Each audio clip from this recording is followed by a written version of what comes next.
할렐루야. 오늘도 영상 올려보겠습니다. 살아서 역사하시고 내가 풍성하신 참 좋으신 아버지 하나님, 주님 은혜와 사랑을 감사합니다.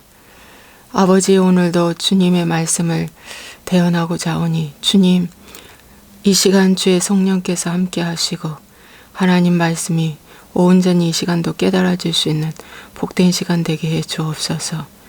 사모하는 영혼을 만족시켜 주시고 하나님 흡족해 하여 주옵소서.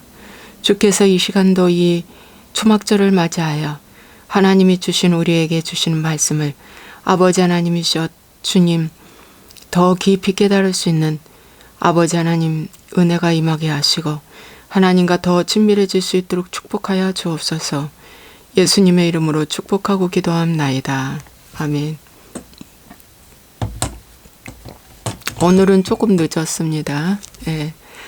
오늘은 제가 마태복음을 잠시 멈추고요.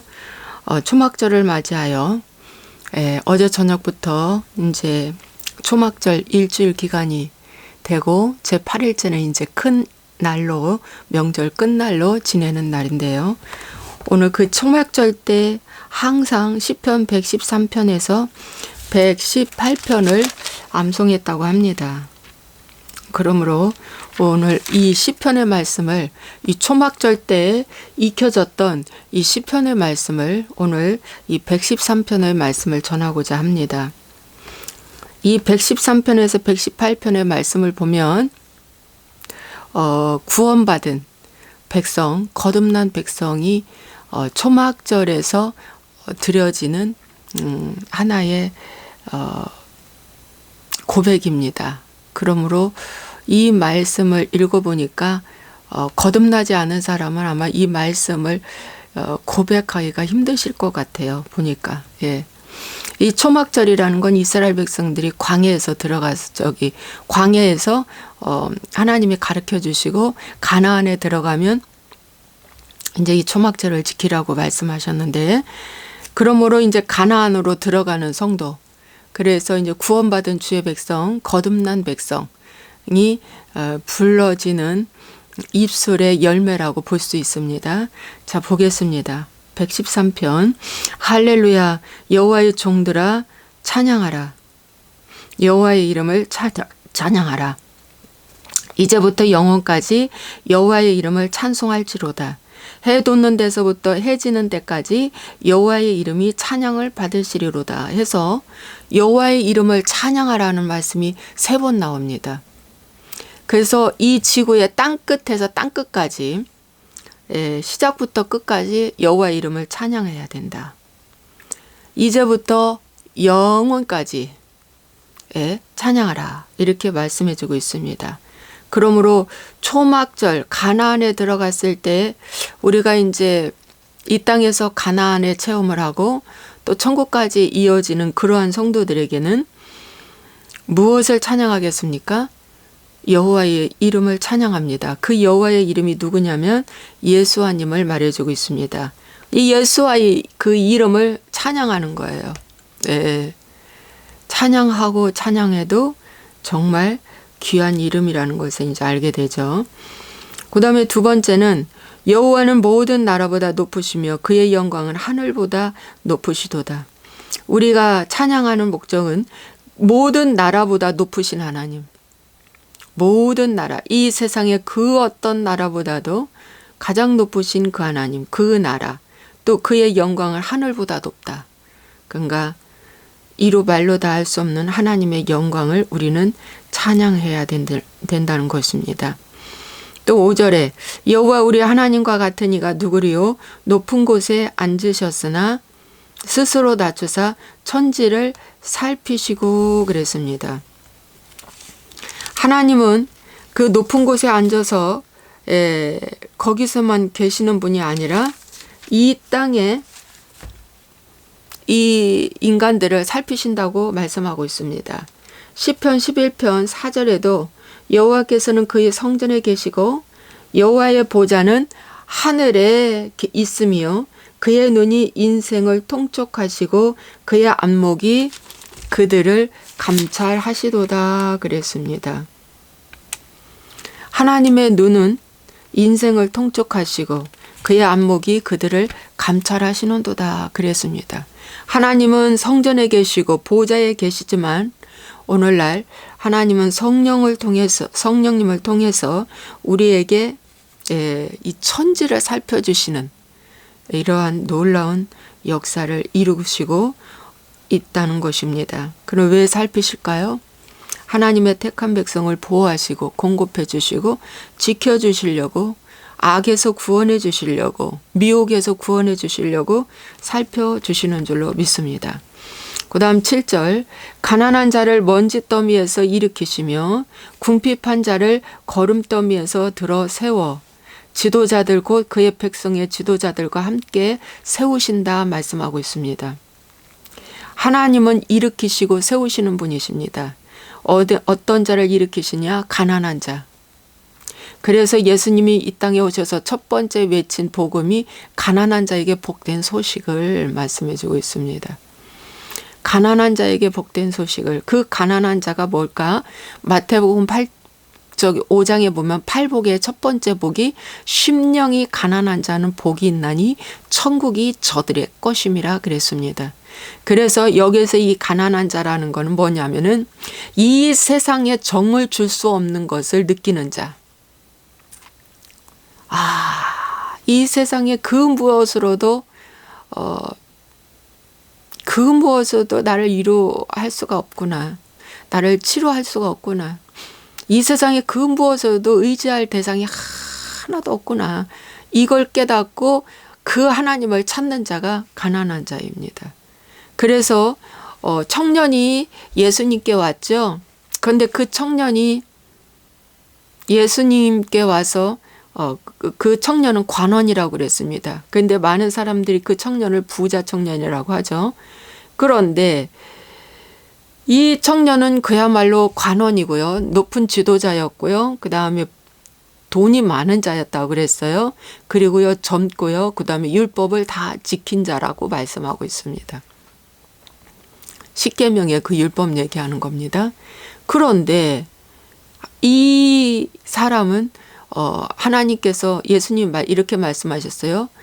네가 나를 따르려거든 너가 가지고 있는 거 다 팔아 가난한 자들에게 주고 나를 따르라 했을 때 그가 심히 근심하고 떠나갔다고 말씀하셨습니다.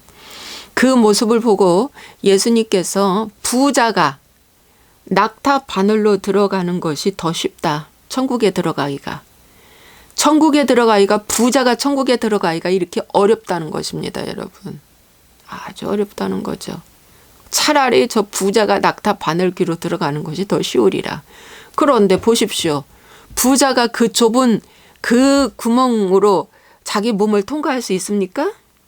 이 말은 곧 절대 불가능하다는 것입니다. 이 세상의 부유한 자, 가졌다고 하는 자, 있다고 하는 자들은 이 천국을 얻기가 너무 어렵다, 불가능하다는 것을 말해주고 있습니다. 왜? 하나님이 필요 없죠. 예수님이 필요 없어요. 돈이 신이니까. 권력이 신이니까. 예. 자기 지식이 또 신이니까. 그러니까 하나님 의지할 필요가 없죠. 그래서 여기서 이 가난한 자라는 것은 뭐냐면 아까 그 팔복의 심령이 가난한 자를 말해주고 있고요. 또 하나님이 처음에 오셔서 외친 그 말씀, 이 가난한 자에게 복된 소식을, 이 말씀을 하나님은 또 이사야서에 그 말씀을 인용해서 말씀하신 것입니다. 그래서 이 가난한 자라는 것은 하나님 절대절명, 이 세상 것들은 그야말로 0.1%의 가능성도 없구나. 혈루증 여인이 그걸 깨닫고 주님의 옷가에 손을 댔죠. 문둥병자가, 나병 환자가 처음 예수님께 마태복음 8장에 나오는데 뭐라고 말씀하셨어요? 주님이시면 저를 깨끗게 하실 수 있나이다. 주님이시라면. 그러니까 이 세상에 그 무엇으로 다 노력해봤지만은 안 되는 걸 깨닫는 것이 바로 뭐냐? 가난한 자라는 거죠. 가난한 자. 여러분 적용 질문 드리겠습니다. 여러분은 지금 가난한 자입니까? 부유한 자입니까? 중간은 없습니다. 가난한 자가 돼야 주님이 일으키십니다. 그 가난한 자를 먼지더미에서 일으키신다고 말씀하고 있습니다. 가난한 자를 먼지더미에서 일으키신다. 궁핍한 자, 궁핍한 것도 사실은 배고픈 거잖아요. 그리고 줄이는 거잖아요. 예. 그런데 이 궁핍한 자도 거름더미에서 들어서 세워주신다. 여러분 궁핍합니까? 아니면 아니야. 지금 나는 누가 필요 없어. 아니야. 난 내 힘으로도 충분히 내 인생 책임질 수 있고 살 수 있어. 이러한 자는 하나님이 전혀 감찰하지 않으시죠. 보지 않으시죠. 하나님이 감찰하고 천지를 살피는 자는 가난한 자를 찾고요. 궁핍한 자를 찾는 것입니다. 여기 말씀해 보니까 임신하지 못하는 여자를 살게 하십니다. 임신하지 못해서 안달복달하는 자를 좀 찾으신다는 것입니다. 여러분, 그래서 나는 지금 임신하지 못해서 안달복달하는가, 궁핍한 자인가, 가난한 자인가, 그거 셋 중에 여러분은 어디에 속해 있습니까? 이 셋은 항상 같이 움직이는 하나의 수레바퀴입니다. 가난한 자가 궁핍한 자가 되고 궁핍한 자가 임신하지 못한 여자가 되어 주여 저를 하나님 긍휼히 여겨주시고 저에게 와주시고 저를 일으켜주시고 저를 세워주시옵소서 이렇게 하나님께 기도하는 자, 그러한 자만 하나님이 감찰하시고 일으키시고 세우신다는 말씀이 시편 113편의 말씀입니다. 자, 이러한 자는 어떤 자예요? 회개한 자입니다. 회개하지 않는 자는요, 가난해지고 싶은 마음도 없어요. 가난이라는 건 세상 사람들이 볼 때 어찌 보면은 안 풀리는 거거든요.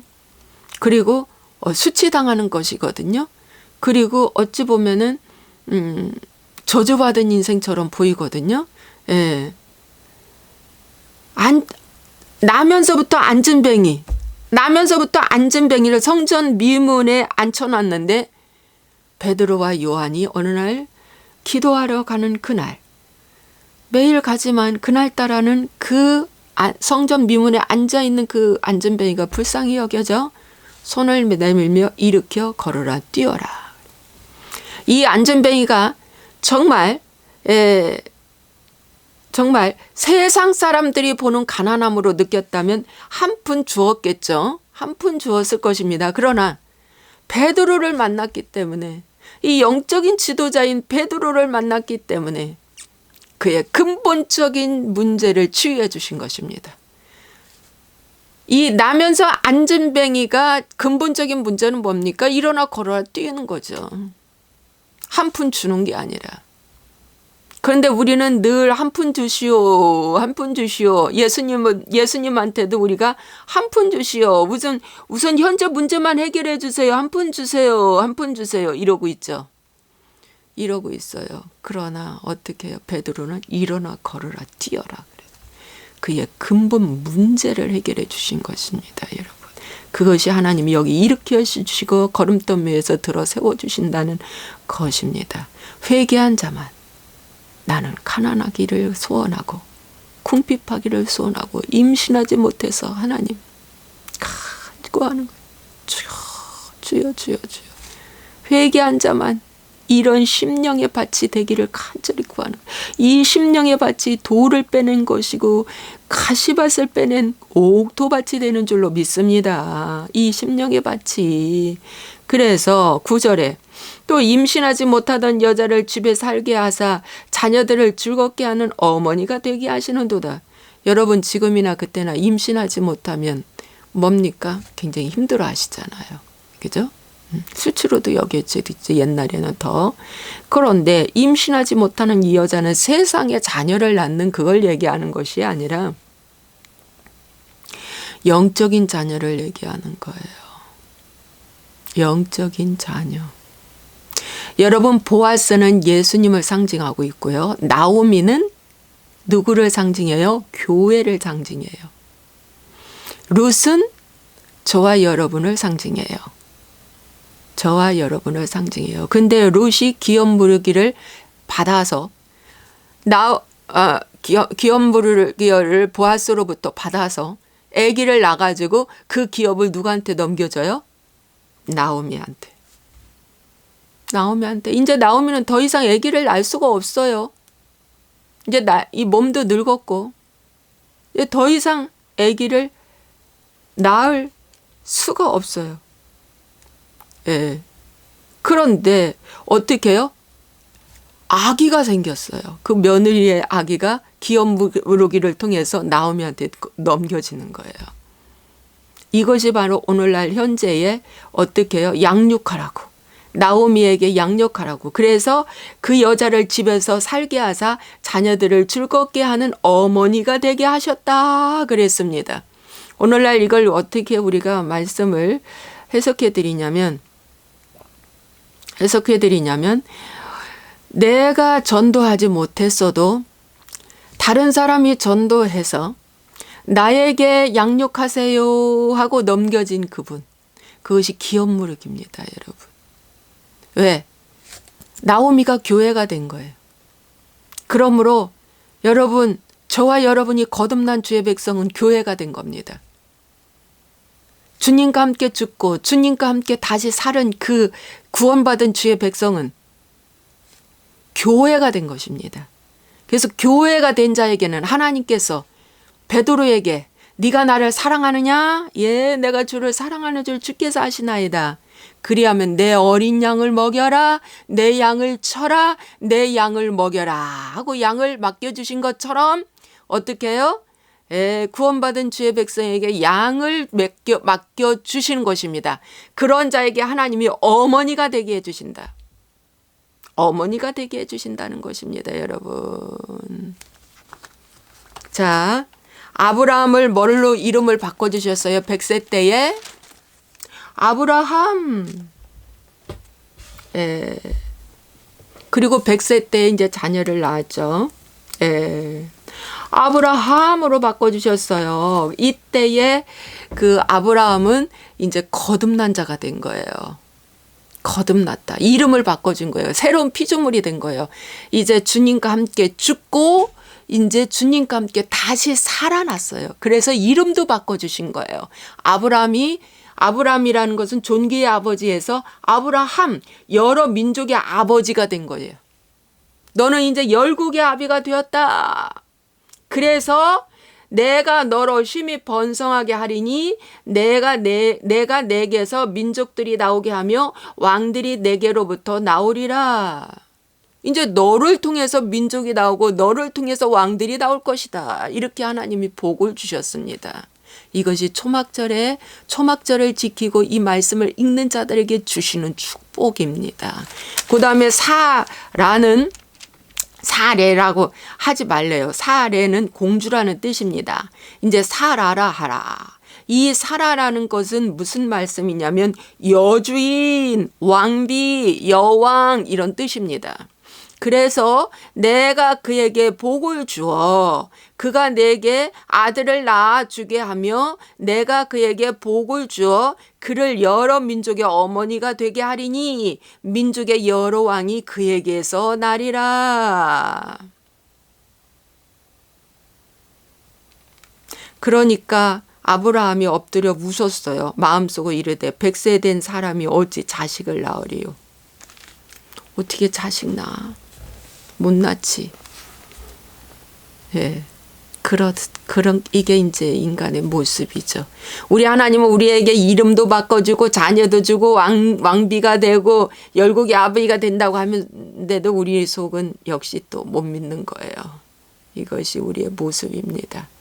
그런데 아브라함을 통해서 열국의 왕들이 나오고 열국의 나라가 생기며 번창하는 모습을 우리는 역사를 통해서 보게 되었죠. 그리고 저와 여러분이 아브라함의 자손이 되었죠. 아브라함의 자손은 아무나 되는 것이 아니라 예수님과 함께 십자가에 못 박혀 죽고 장사 지내고 부활해서 거듭난 생명이 내 들어오는 자에게만 이름이 바뀌어지고 그 집에 살게 하며 어머니가 되게 해주신다. 믿습니까, 여러분?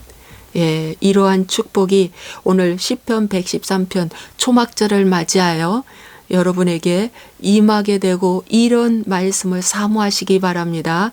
적용 질문 드리겠습니다. 하나님은 나를 살피시는 하나님이라는 거. 여러분 믿음을 가지시고 의지하시기 바랍니다. 여러분은 여호와의 이름을 찬양하십니까? 구원받은 백성은 여호와의 이름을 찬양합니다. 세상을 찬양하지 않아요. 나를 찬양하지 않아요. 여호와의 이름을 찬양합니다. 여러분은 가난해지고 궁핍해지고 임신하지 못하여서 하나님 앞에 애걸복걸하며 갈망합니까?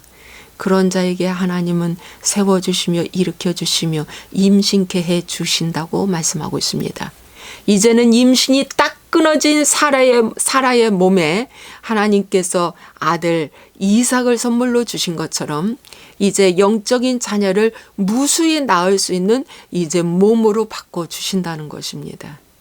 영적 자녀 낳는 것을 말씀해 주고 있고요. 그 영적 자녀를 양육하라는 말씀입니다. 기도하겠습니다. 오늘도 이 시편 113편에 초막절을 맞이하여 아버지 구원받은 백성이 찬송하는 시입니다. 하나님, 이 말씀이 우리 삶 속에 계속해서 울려 퍼질 수 있도록 축복하여 주시옵소서. 오늘 하루도 승리하며 오늘 첫째 날은 아무 노동도 하지 말고 쉼을 가지며 주님을 생각하라고 했사오니 그러한 날이 될 수 있도록 축복하여 주옵소서. 예수와의 이름으로 축복하고 기도합나이다. 아멘.